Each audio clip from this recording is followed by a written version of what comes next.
I know every single year is kind of this thing that Xbox fans do where we're like, oh man, this is the year for Xbox. This is the year, next year it's the year.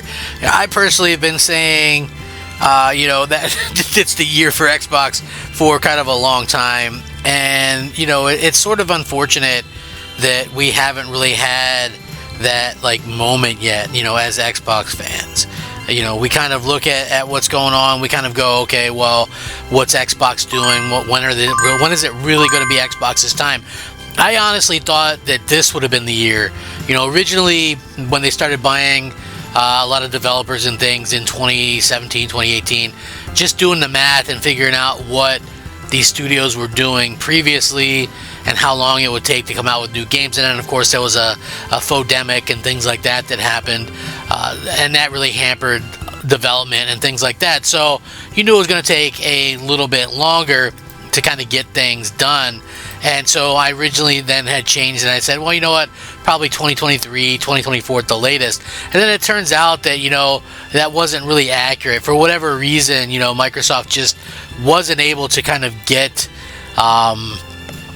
they weren't able to kind of get the games out, and the games that they have got out seems like they aren't what they were supposed to be, I guess would be the best way to put it.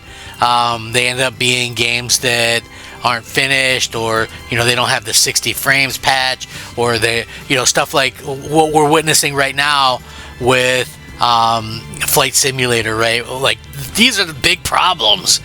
You know what I mean? They're huge problems. So, when you look at that and you go, okay, when is this stuff going to stop? Because, and I'll be honest, Microsoft has put out some good games, right? Starfield is a good game.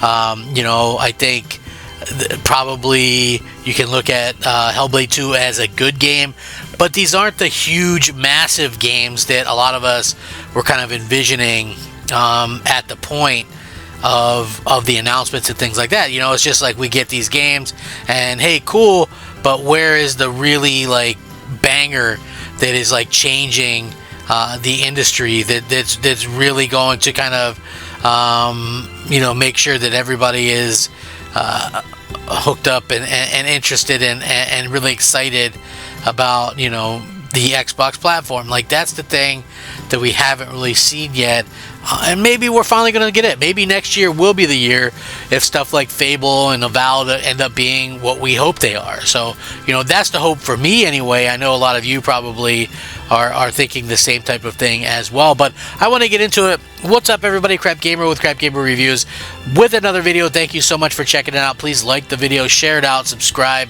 all that kind of good stuff. It really helps out the channel. I know a lot of you probably don't understand how YouTube works and things like that, and that's fine. But it really helps just to get the likes, I mean, even if you don't subscribe, at least if you're taking time out to watch my video, give it a like, and some good things can happen. So that's an exciting thing in my opinion anyway. So hopefully you guys agree with that. With that being said, I do daily gaming content. It's fun, it's informative. I try to be as interesting as possible. I know it's not something that a lot of people do, which is like the daily gaming content. And so, it's just one of those things where, you have to kind of just take it for what it is, and just understand that I love gaming and I love talking about video games, and that's kind of a rare combination. So many people claim to really care about gaming but don't. But anyway, so we're starting to see some stuff for Avowed, and listen, I'm excited for this game. I love RPGs. They're saying it's kind of their take on a Skyrim. This could be the thing that really could help Xbox a lot, because there's a lot of previews that came out, the big final previews, and the game is coming. It's not that far off either, a few months away, and it looks like it could be one of 2025's best games. Ahead of Avowed, Xbox's Game Pass launch early next year in February, the latest round of previews for the upcoming action RPG have now gone live. Based on the latest build, the consensus seems to be that it's looking quite promising right now, with most outlets and critics talking up the game and mentioning how they can't wait to get their hands on the full thing. So I wanted to go over a few of these real quick because, hey, look, it's a good thing. We're starting to see some very positive reactions. So this is what VGC, who said they can't wait to play more. It says, when our brief time with Avowed came to an end, we were disappointed, not with what we played, but rather because we'd felt that the game getting its hooked into us. Avowed feels like a game that would have been perfect for the period between Christmas and New Year's. It doesn't feel like it's doing anything sparkling new, but it's everything it's doing makes us want to play more. Windows Central, they were even more excited with the second preview, mentioning how it could end up being a favorite of 2025. And I quote, Obsidian Entertainment and Xbox Game Studios may not be aiming for the top of the massive and ambitious magnum opus, but Avowed has soul, a crucial ingredient missing from a lot of modern games made from corporations chasing mainstream demographics and trends. I do wonder how many will feel the same, but it won't matter if I'm completely alone. I'm still fairly certain, after 2 previews and 2 interviews, that Avowed is going to be one of my favorite games of 2025. Kotaku said they think it could already be one of 2025's best games, saying Avowed feels rock solid, deep, and hugely cared for. This has labor of love oozing all over it, and if it can deliver a story as strong as those in Pillars of Eternity, we could have an all-time classic on our hands. Now, IGN's preview, it said that Avowed was a lot of fun, and it was a nice contrast to Dragon Age the Crap Guard, allowing you to be as evil as you want. Coming fresh off trying out Dragon Age the Velguard, I was happy when I discovered just how evil I could be to people I met along the way right from the start of Avowed, something Velguard just didn't fulfill from the start. I had one NPC dropping F-bombs because I was going to leave her in prison. And a short while later, a duo would try to intimidate me on a bridge, only to meet a swift demise. I wasn't in the mood for their nonsense. I just wanted to be evil. And while I think I could have handled it in a nice way, sometimes being evil is more fun. And of course, Engadget summed it up as classic Obsidian fantasy on a AAA budget, saying, for me, everything felt right once I found the wand.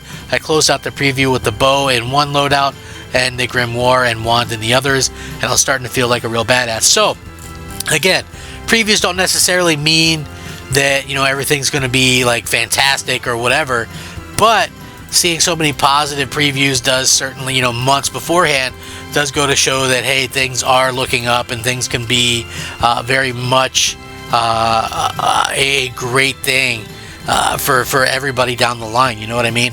I honestly think that things are getting much better for the games. Look, next year could be great. You know, they're just look at the first party. I know not everything's going to be exclusive, but you know, you have Avowed, you have Fable, supposedly, you have, you know, you'll have the next Call of Duty. You know, there's just stuff in there that's going to be really fun to play.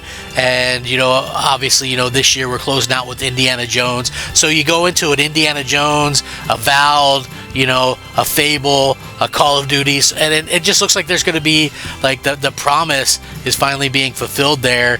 You know, maybe many years too late for some people, but still, I think, cool that, you know, that's going to happen and that people are genuinely excited about what's going on. You know what I mean? Like, obviously, people are going to still buy, you know, PlayStations and care more about these games on PlayStations for the most part if they do come there. But I do think that it's very interesting to see that, you know, that gamers are finally starting to get that. You know, I'm like, better late than never. And if it's like the last ride for Xbox, then, you know, so be it. You know, and I just feel like it's really down to Microsoft to kind of make sure that everybody has these cool things, you know, to play and a good sense of what's going on with gaming, you know, and this could be really cool for like the average fan. You know, I'm excited by it. Like Obsidian's, I don't care about the Pillars of Eternity stuff because I don't like top-down games, but you know, this could be a really big deal for Microsoft. You know, get some of these really good games, and I like that one preview talking about, you know, some of these games are soulless.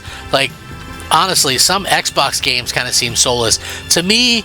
I don't know, there's just something, I really like Starfield, but I've heard that word a little bit and it resonates a little bit when people go, Starfield felt soulless, you know? Like, when I first played Skyrim, I was like, man, this is so great, and when I played Starfield, I'm like, this is really good, but, you know, it did feel a little soulless at times.